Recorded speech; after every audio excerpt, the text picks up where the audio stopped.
Hey folks, this is Rhykker with a gaming news wrap-up video where we discuss the happenings of the week. This week's topics include Diablo 4's plans for annual expansions and how much they may cost. Starfield's Todd Howard telling us to buy better computers to run his game. Last Epoch's newest class releasing and more. As always, discussion timestamps can be found in the description below. But right before you skip ahead, just a quick reminder to ring that sub notification bell to be alerted to new Saturday episodes and stay up to date with gaming news highlights.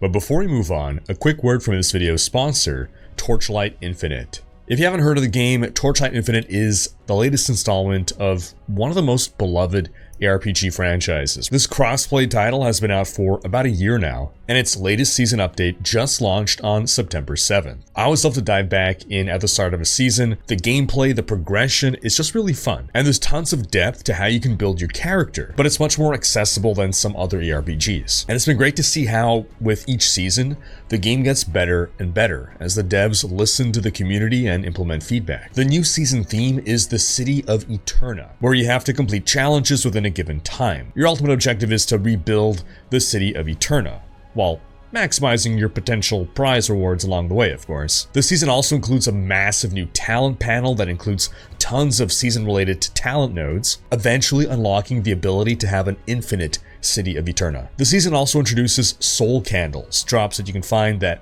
you can equip to your skills to empower them in different ways. The season also adds the Labyrinth, a map with a randomized layout every time you enter it. We're also getting a new hero, the Forsaken Iris, who's a spirit magus from another world summoned by Yoga. And we're getting a new hero trait for Frostfire Gemma. Traits are like subclasses, but honestly, they can make a hero feel like an entirely different class. This trait in particular is called Pleasure of Fire, and as you may guess, it forsakes Gemma's icy side to focus purely on the flame. There's also new skills, new legendary gear, balance changes, revamps to crafting, endgame content, and more. Like now we have 3.5 times higher loot drop rates for legendaries. So dive into the new season of Torchlight Infinite and let me know your thoughts if you've actually given the game a try. It's surprisingly fun. Link in the description. As we're about to dive into the news here, just a quick recap on what's been going on these past couple of weeks. You might have noticed that there was a couple of weeks with no news videos. As I was saying, in the weeks leading up to Gamescom, I was heading to Germany for Gamescom. After that, I spent a few more days in Germany, so do be sure to check out all my Gamescom coverage in these videos over here. The full series will be 5 videos. I think I got 4 of them up as of the time of posting this video. I still have my Path of Exile video left. But now let's get into Diablo news. Starting with Diablo 4, we learned that Diablo 4 will be getting annual expansions. Now, it was no surprise that the game would be getting multiple expansions. We knew that from when I interviewed Rod Ferguson back last December, that he said expansions, plural, but I always assumed it would have been on a 2-year cadence. That's kind of what Blizzard has always done with World of Warcraft, with its other games, you know, as long as they don't go back 25 years. But in an interview with Dexerto, Rod Ferguson said, quote, "As we look at our quarterly seasons and we look at our annual expansions, those are the things that we're really focused on for our live service." So it sounds like they're going to want to aim for 1 expansion per year, which now makes me believe at BlizzCon we might get the reveal of the first expansion, if we're assuming that expansion is going to release maybe next summer. And this sort of cements the idea that Destiny 2, the biggest looter shooter and a game that's kind of like Diablo, just in a different genre, but the same premise of this loot-driven kind of game, it seems they're going for the Destiny 2 model, which does release annual expansions. That game also has free seasonal updates. The only difference is that their seasons don't reset your progress, and the game also has a cosmetic shop, so altogether things are looking very similar now. So if you want to take a guess at what a D4 expansion is going to cost, I think looking at Destiny 2 is a pretty fair comparison. And it seems that Destiny 2 charges $40 for its expansions. So along those lines, I turn the question to you folks. If D4 releases an expansion every year for $40. Is that something that you're going to continue to pay for on a yearly basis? Personally, I'm thinking, how are they going to manage to release one expansion per year? Knowing Blizzard's history, knowing how long they take to do things. And I think if we're looking at one expansion per year, I think the scope of these expansions will be less than we've seen for instance, Reaper of Souls or even Lord of Destruction. What would I expect from an expansion in D4? I'd expect a new class and a new act.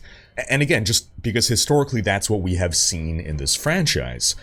That said, D2 and D3, 4 acts, expansion added a 5th act. D4 has 6 acts, so if an expansion releases 1 additional act, 1 act is a smaller portion of the game relatively than it has historically been. Does that make sense? So in D2 and D3, you get a new expansion adding a new act. That's 25% more game. But if now we're just getting 1 more act in a 6-act game, that's what, 17% more game. So assuming that acts in D4 are smaller than acts in D3, D2, then that could explain why they're able to squeeze out 1 per year.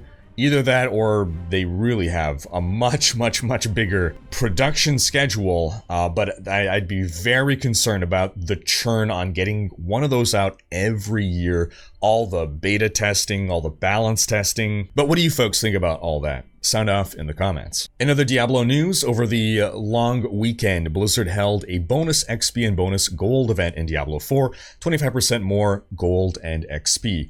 And this event was very well received, so much so that a lot of players have been saying, hey, keep this in permanently, please. And this is, again, something that I'll want your opinion on. Now, I historically have always been on the side of not wanting to speed up the game. That said, I don't have a horse in this race. I'm fine with whatever people end up wanting to do.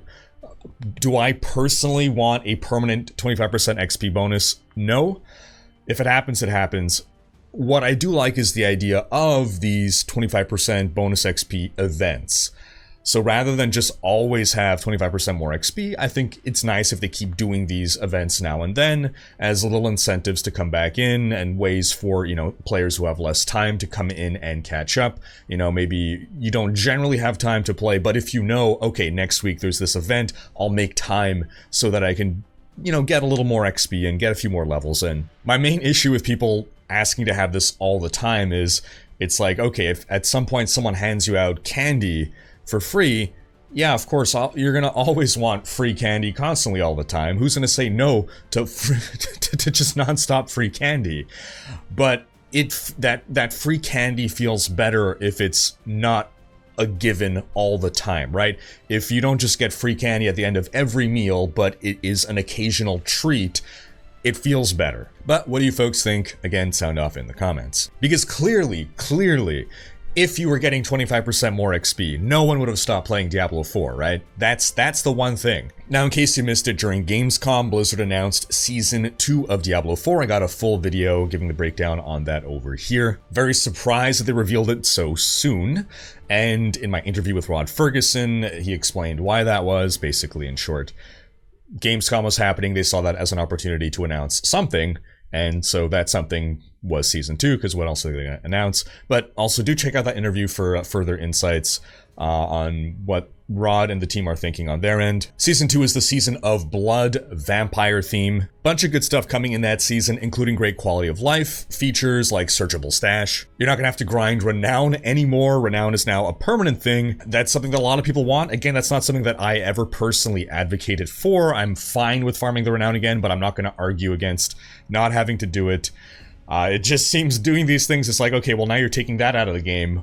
What else are we going to do in the game? They are, however, adding, with Season 2, 5 new bosses. It seems there'll be new endgame revolving around that, the ability to target farm uber uniques or just uniques in general. So they at least are giving us more endgame there, which I think is really important in Diablo 4 right now. That's one of the aspects that's really lacking. Once you're level 70, it's like, well, what's there left to do in the game? Season 2 is also having its big rework to vulnerable, overpower, resistances, crit. Looking forward to the game hopefully being in a better state of build diversity balance in that regard. Not having to be so reliant on vulnerable and crit, and hopefully overpower being more useful and not so underpowered, and of course resistances being better balanced. Another thing worthy of note that came out of Gamescom was an interview between Rod Ferguson and German publication 4’s. They basically asked, is the Bludd Knight from Diablo Immortal ever coming to Diablo 4? And they said there's no plans for that to happen. And the answer seemed less of a, he's not coming yet, and more of a, he's not coming, period. Now, I believe it was also either at Gamescom, yeah, it was at Gamescom, that Rod Ferguson at the Diablo event discussed and revealed that Diablo 4 has reached 12 million players at this point. It was shortly after launch that it had reached 10 million players. So that means an extra 2 million players after over the past month and a half since we got the 10 million reveal. To put that into perspective, Diablo 3 released in spring 2012, and by the end of the year, it had reached 12 million players. That said, D3 initially released only on PC, so that was 12 million players on PC only, and it was only at a later point that it released on console. D4 was multi-platform from launch, so 12 million players within, 3 months of release across every platform. We'll see by the end of the year, maybe, if Blizzard gives us the numbers, how many players are in Diablo 4 by that point. It does certainly seem as though the majority came right at launch. It's no surprise or secret to anyone that the numbers for D4 don't seem great right now. A lot of anecdotal evidence of not as many people playing anymore. A lot of people pointing to Twitch numbers, YouTube numbers going down. Only Blizzard has the hard numbers. They're never going to reveal them. While it is normal for a game to have its player count drop after release, it does seem that for a live service game, especially one that just released its first season, these numbers are a lot more precipitous than would be expected. I personally would have thought that D4 would have held off with better numbers for a while. On Twitch, on YouTube, the numbers are like a tenth, maybe, of what they were at launch. I would have hoped to have seen better numbers than that, still so early in the life of the game. And again, anecdotally, I was working the Last Epoch booth at Gamescom. That's another ARPG. Do check it out. It's a great game. And over 95% of the people that brought up Diablo 4 to me brought it up in a negative light. Like, it was always that, maybe they liked it at the start, but like at this point now, it's just, they're done with it. Disappointing. Nothing left to do. All that kind of stuff. I think Season 1 was a disappointment for a lot of people. I do wonder if Season 2, whose details I think are coming in the first week of October, I wonder if Season 2 will be able to see player numbers rise again, whether the new endgame content will be enough now to keep people invested, and just whether the reworks and mechanics will be enough to breathe new life into the game. Now, D4 did get a very nice patch within the last couple of weeks, addressing one of the major complaints that players have had about the game, at least, from the actual gameplay of the game, and that's crowd control. So there's a big nerf to crowd control on enemies. That is to say, enemies applying crowd control effects to players. So a lot of the worst offenders of repeated CC to players have been nerfed. Additionally, that on-death effect when a monster dies and there's those fire explosions that keep erupting multiple waves, that's been nerfed. It's doing one less wave, it's doing less damage. Overall, good changes. And we also got confirmation that there will be another patch before Season 2, patch 1.14, will come at some point. No details on what that is, but that 1.13, this CC patch, was not the last patch before Season 2. Rod also confirmed on Twitter that a loot filter is something that the devs do want to add to the game. It's part of their backlog, meaning it's not a high priority feature to work on right now, but it is something that they would like to eventually add to the game. I do believe a loot filter would be a nice addition to D4. That said, my general stance on loot filters in ARPGs is that they should not be necessary. The game should not need a loot filter. A loot filter is a patchwork solution to a problem, and that problem is that too much loot drops and needs to be looked through and sorted, and therefore you add a loot filter to solve that issue. I would rather the issue be solved at the source. I don't know what that solution is. I'm not a game dev, but I definitely don't like this general sentiment and expectation that all ARPGs need to launch with loot filters, because in my mind it just should be that you shouldn't need a loot filter. Design the game in such a way that you don't need to apply and install a loot filter. Also, as a heads up for all three of you still playing Diablo 4, if you're an Amazon Prime subscriber and you play Rogue, you can go ahead and claim this Vermilion Dark Tome and Vermilion Bolt Thrower bundle. Not sure why it's called Vermilion when Vermilion is a red color, but hey, looks pretty cool nonetheless. Also in some cross-interest news, Call of Duty is going to be getting some kind of crossover event for Halloween with Diablo 4. This is according to datamines, and we can expect some Diablo 4 villains to show up in the COD event. In other related news, Diablo 4 has allegedly been increasing the popularity of Diablo Immortal. This comes both from Blizzard and anecdotally from players. Speaking with Rock Paper Shotgun, Blizzard's Rod Ferguson said that they were at first concerned about Diablo 4 cannibalizing Diablo Immortal's player base. But then he said with each beta they did for Diablo 4, more people started playing Immortal. And the same thing happened once D4 launched. More people were playing Immortal. And more recently, anecdotally, players are saying that they're seeing more people in Diablo Immortal. They're chalking this up to disenfranchised Diablo 4 players, not having anything to do in Diablo 4's endgame, and therefore moving over to Immortal, which is filled with activities to do. Say what you want about the game, but it does have a variety of endgame activities. Also, a really engaging PvP mode, balance issues and pay to win aside. Then lastly, in some Diablo 3 news, the PTR for upcoming Season 29 has ended. We know that Season 28 will be ending on September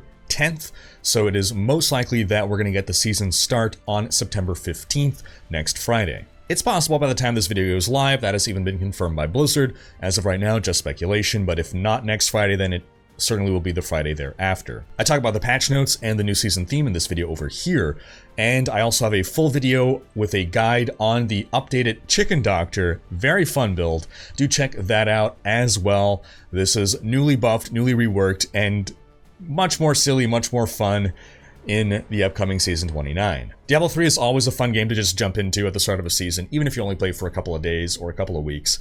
That initial experience is always a blast. On to some Starfield news. Starfield had its full release this week after 1 week of early access. It has peaked on Steam at 269,000 concurrent players. That number, in my opinion, is expected to go up this weekend. That already places it in the top 4 games this year by concurrent player peaks, with first place going to Hogwarts Legacy at 879,000, second place going to Baldur's Gate 3 at 875,000, and third place going to Sons of the Forest at 414,000. However, it is worth noting that Starfield is also available on Game Pass, and people playing on Game Pass are not counted in these figures. Starfield, in fact, was a day one Game Pass release, which was surprising to me. According to Xbox boss Phil Spencer, Starfield is already the most played next-gen Xbox exclusive and most wishlisted Xbox and Bethesda game ever on Steam. And as of this week, Starfield exceeded 1 million concurrent players across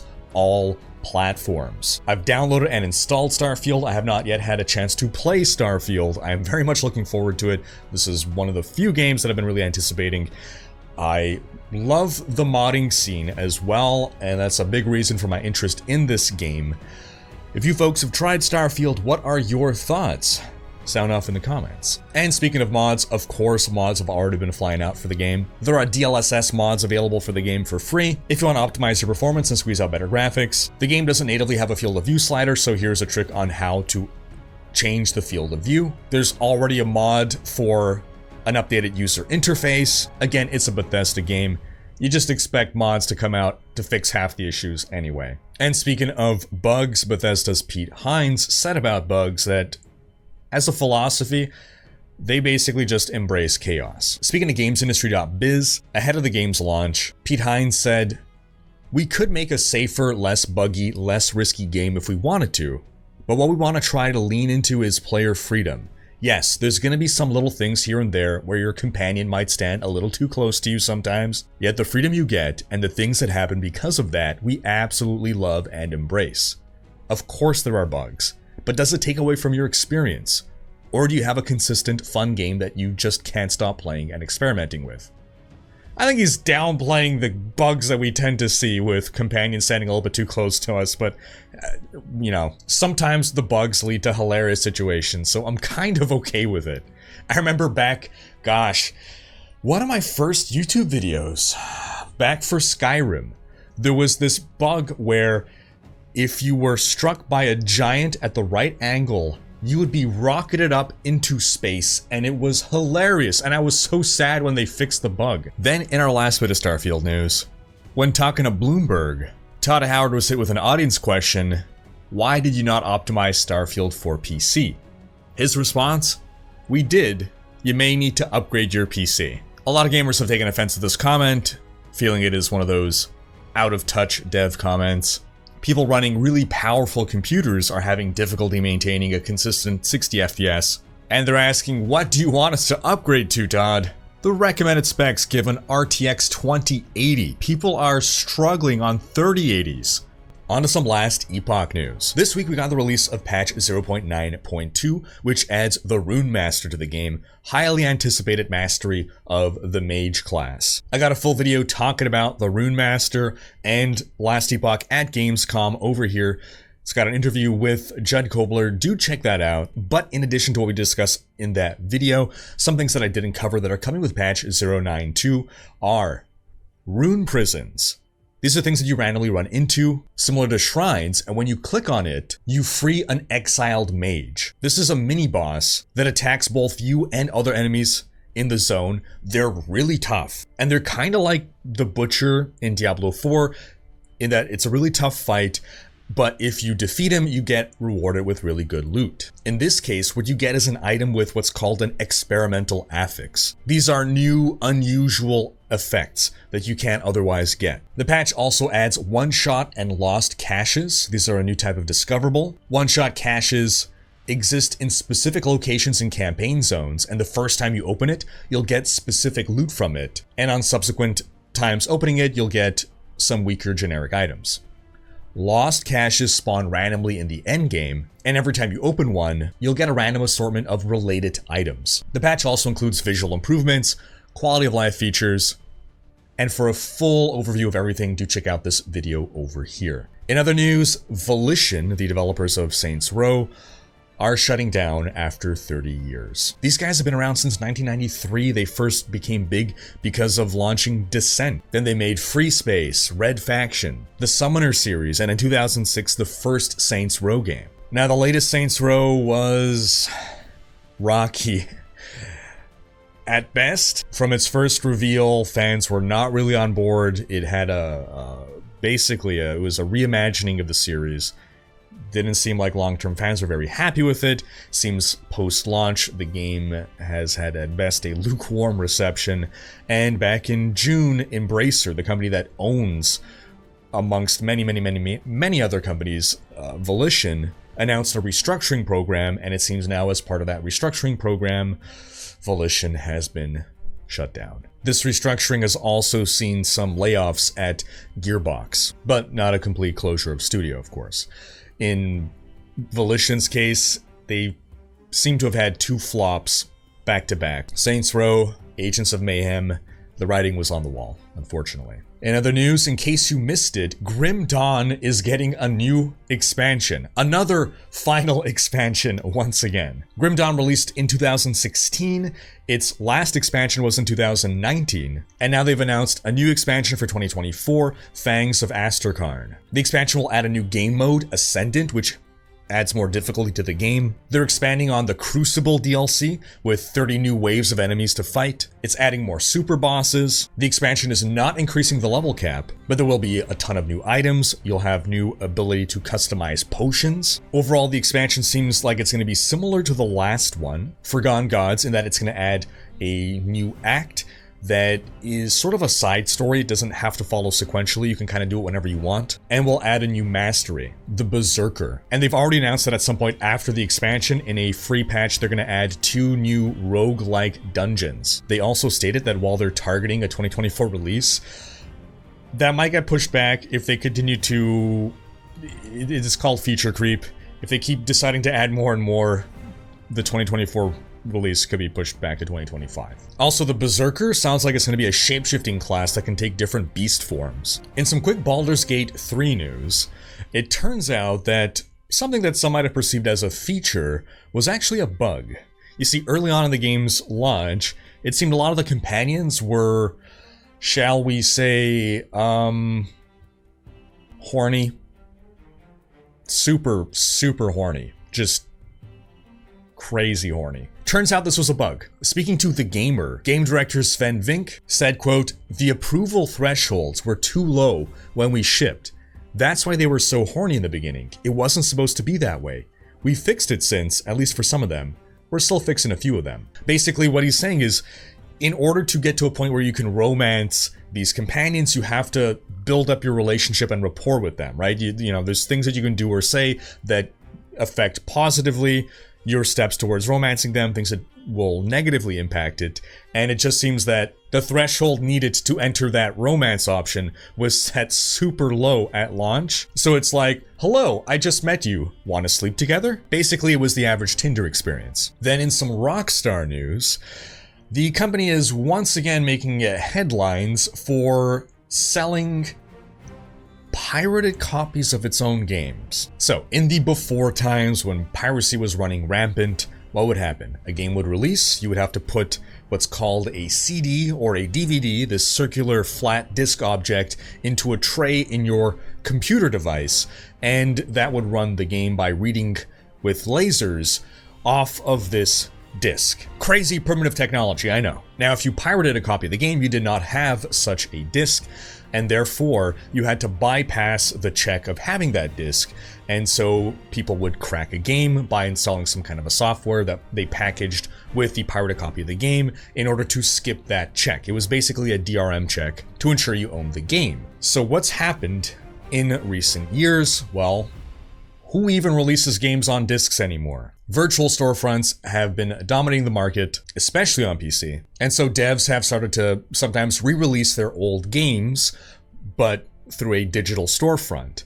And what Rockstar has been caught doing now, and honestly in the past as well, this isn't exactly news, but it's making the headlines again. What they've been caught still doing to this day is taking pirated copies of their games that other people have pirated, of course, with that cracked CD check skip and shipping that. Because people have found in the code of the game these digital signatures left by the crackers, the actual Razer 1911 team.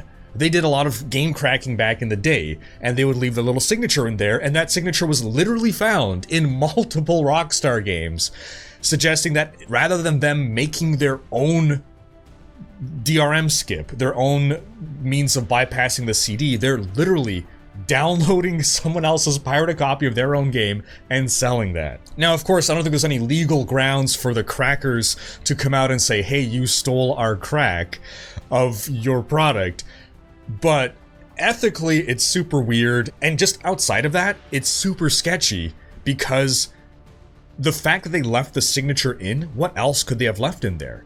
What if there were viruses? What if there was something in there that the crackers put that is nefarious, and apparently there's no checks and balances being done to ensure that everything is fine, that they're not selling malware? I still just think it's hilarious, because it's basically Rockstar going, look at me, I'm the pirate now. In other news, we got the official announcement trailer for Vampire the Masquerade Bloodlines 2. Yes, it turns out this game is not dead. Publisher Paradox Interactive stated at PAX West that the game is currently due to launch in autumn 2024.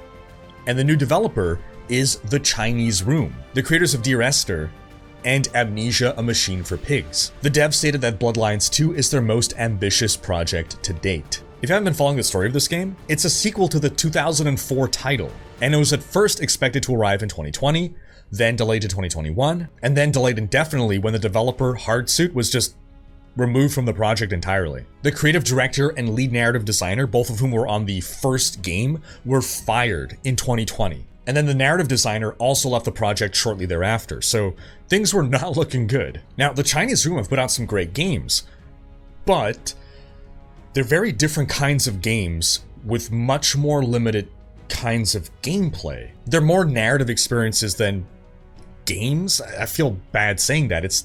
I don't mean that in a negative way, but like Bloodlines 2 is a very gameplay-driven game. You're going around, you're killing things, there's combat, and that's just not the kind of games that they've made to this point. I'm very surprised and pleased to see that the game project is not dead. And apparently there were rumors that the Chinese Room had taken over development for some time now, so those rumors turned out to be true. In fact, there's even a video somewhere, a documentary by the Chinese Room, where there's a computer in the background, and some very astute observers were like, hey, that looks like, in that blurred screen in the background, a UI from Vampire the Masquerade Bloodlines. Then lastly, in some Final Fantasy XVI news, Final Fantasy XVI producer Naoki Yoshida put out a message to the community announcing that a free update is available for the game and that 2 paid DLCs will be coming in the future. He also revealed that the PC version of Final Fantasy XVI is currently being developed at Square Enix. The free update includes alternate outfits for some of the main characters like Clive, Jill, and Torgal, and a weapon transmog ability that lets you change the appearance of Clive's sword. No ETA on the release date of those DLCs, but we might hear more about them and the PC version before the end of the year. And that's gonna wrap up this week's video. But do be sure to check out our last news update in which we discussed how Diablo 5 may be coming sooner than expected. Thanks for watching. Special thanks to my Twitch, Patreon, and YouTube supporters for making these videos possible. If you enjoyed this video, please share it, check out these other videos, and subscribe to join Rhykker's Raiders for more gaming content.